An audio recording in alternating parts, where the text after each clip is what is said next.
Dear students, आज हम पढ़ेंगे बिजनेस एनवायरनमेंट चैप्टर में से चैप्टर 3 बिजनेस स्टडी के।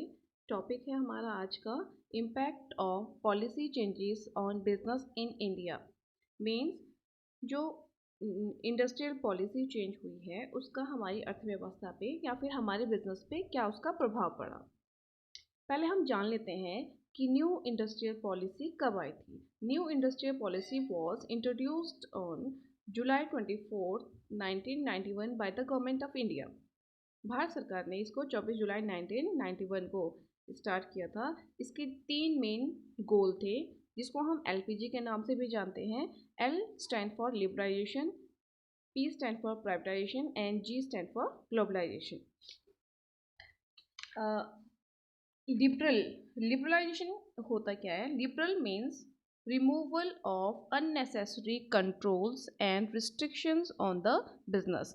जो इससे पहले जो भी बिजनेस करने के लिए इंपोर्ट या एक्सपोर्ट करना उसमें बहुत ज़्यादा रिस्ट्रिक्शन होती थी, उन सब में सरकार ने क्या किया? लिबरल हो गए, छूट दे दी।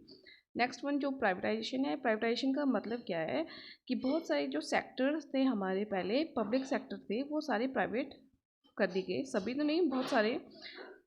It means privatization means giving greater role to the private sector in the nation building process and a reduced role of the public sector.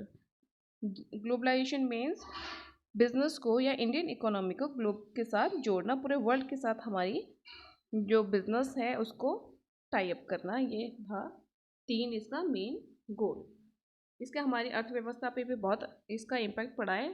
चलो हम एक एक करके उसको पढ़ते हैं। उसका क्या इफेक्ट पड़ा?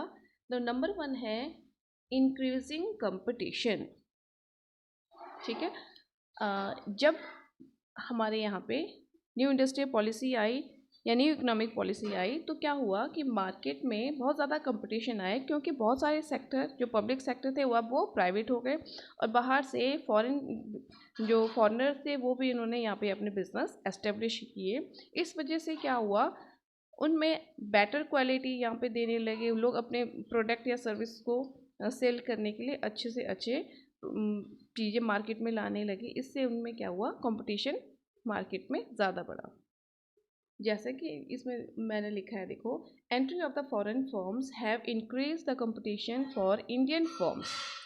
ठीक है, जैसे फॉरेनर आए तो इससे क्या इंडियन फर्म्स को ज़्यादा कंपटीशन यहाँ पे मिला, स्पेशली इन सर्विस सेक्टर जैसे टेलीकम्युनिकेशन हो गया, एयरलाइंस हो गया, बैंकिंग हो गया। इस तरह से जो सेक्टर थे उन लोगों को ज़्यादा कंपटीशन फेस करना पड़ा। जैसे यहाँ पे पिक्चर हमें दिखाती है जो है प्रॉफिट का शेयर अब क्या है सभी में बंटने लगा। पहले क्या था, मैक्सिमम शेयर पब्लिक सेक्टर ले जाती थी। अब दूसरा इसका इम्पैक्ट क्या है, more demanding customers. Due to high competition, business has to offer wide choice in purchasing and enhance quality of goods and services in order to maintain an edge over its competitors.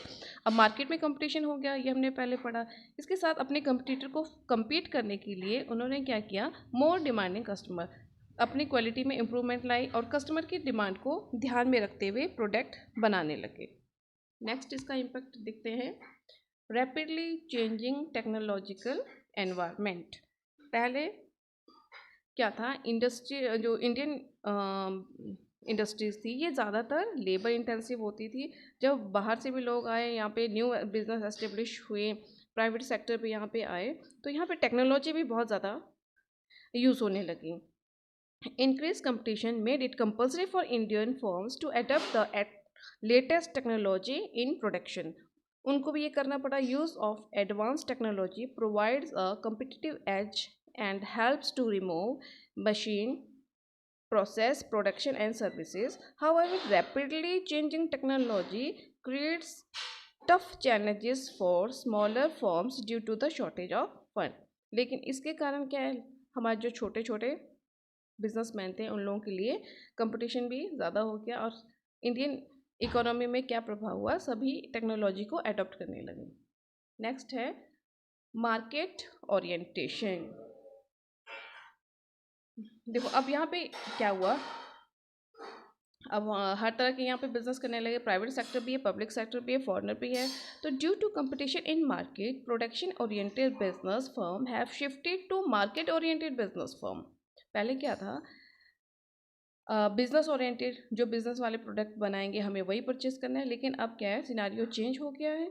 अब market कैसे, market oriented mean customer oriented हमारी market बन गई, customer की needs को ध्यान में रखते हुए प्रोडक्ट मार्केट में आने लगी, ताकि कस्टमर को ज़्यादा से ज़्यादा सेटिस्फाई कर सके। नेक्स्ट इसका इम्पैक्ट हम लोग पढ़ेंगे बच्चों, ह्यूमन रिसोर्स डेवलपमेंट। ठीक है, ह्यूमन रिसोर्स डेवलपमेंट मीन्स अपने जो पर्सनल थे, हमारे एम्प्लॉय थे, अब उनको भी डेवलप करना ज़रूरी था, क्योंकि अब हमारी जो इंडस्ट्री थी वो लेबर इंटेंसिव ना रहकर अब टेक्नोलॉजी के ऊपर बेस्ड हो गई है। तो उनको भी क्या करना है, to cope up with the change environment, Indian firms needed people with higher competency.